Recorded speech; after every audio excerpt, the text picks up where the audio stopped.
Welcome to CBS, Cosmic Brothers and Sisters, where we introduce you to your family from around the universe and beyond, where no AI is needed, just your favorite tinfoil hat. Go get yours on. I got mine on.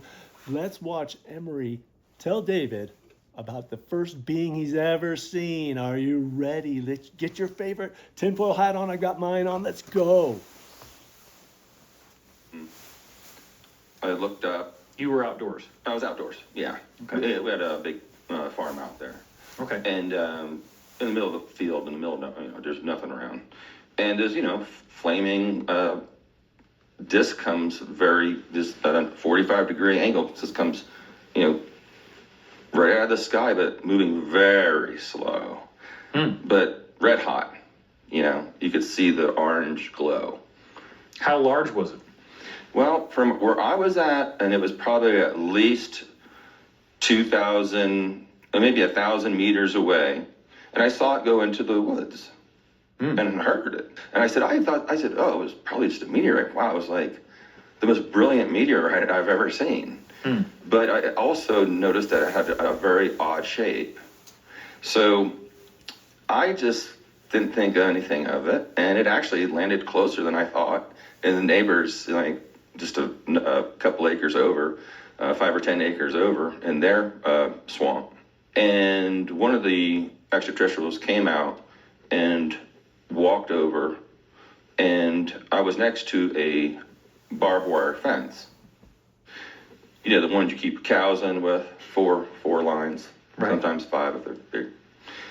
And I used to put up fences, so those little hooks that you hit that barbed wire fence, put that nail to hold the barbed wire fence against the pole, right, that little hook.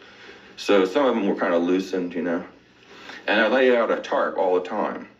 And then I put my sleeping bag on the tarp. And so I lay down, and I'm in the bag, and I always, being who I am, tactical Emory, I always have my gun with me. I did have my gun with me in my sleeping bag. And I was in a mummy sleeping bag, and it was very cold. And I heard like someone jumping the fence, like just if I would climb the fence, and as the fence gets pushed down, it goes to the metal and the hooks. Right. And it's like, and then bump on the ground. And I'm like, okay. All right, skunk ape, bear, panther. And I'm just like, right now, and then immediately I'm listening to the footsteps, and I'm very, attuned to that kind of stuff. Sure. And I felt a little, uneasy. So I know maybe it was just me, or maybe it was this being. So I immediately just grabbed my zipper, and I already had my gun in my hand, and I unzipped with my gun and flashlight and just stood up. And there was a 3-foot being just right there looking at me. What did it look like? It was blue-gray, and it had big blue eyes, and it had a little thing on its head, like you see in the movies, like we can see in the cartoon characters. Like an antenna, right? Yeah, a little antenna or something. When you say it had blue eyes, so we're not talking about a gray. No. It was very scrawny, and it was blue. And like what color blue? Like your shirt? Yes, it was this kind of blue. And with the light on it, I am still stuck in my sleeping bag, and it looked at me, and I think the light really hurt its eyes. I think actually it got like, whoa, this is not going down right, or I just crashed my craft. I'm just looking for the nearest, help or assistance. So it's embarrassing to say, but I jump up out of the sleeping bag, and I chase, I see him, walking, going, running away, and I'm chasing him, and he goes into this thicket, and I'm not chasing him to kill him, I'm chasing him come back, come here, dude. And I'm chasing this thing, he goes right through this thicket. It was so thick, there's no way. I tried to go in there, I got all cut up by the vines, and then I hear, all right. And I look next to the fence is right next to me, and it gets really tight. Like he's over there jumping the fence again, heading back to that area. So I was full of adrenaline, and of course it was really late at night anyway. But I took a little hike in that area, and to that direction, but I didn't see anything else.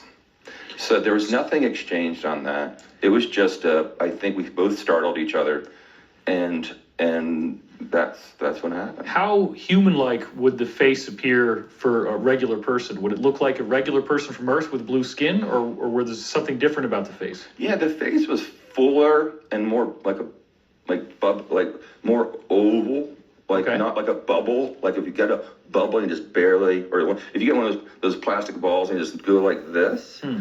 But it had features. It had holes in its sides, not earlobes, but holes. And it was aware, 100% aware, and very agile. Now, Were the eyes larger than a regular human Yes, on Earth? yes, absolutely. Like how much? by at least 3 times. Wow. Yeah, it was more eye, like the eye and the top of the cranium, it was larger. But you said the eyes were blue. Blue eyes. So it didn't have the black like you see with the gray. No, when I say blue, they didn't have white.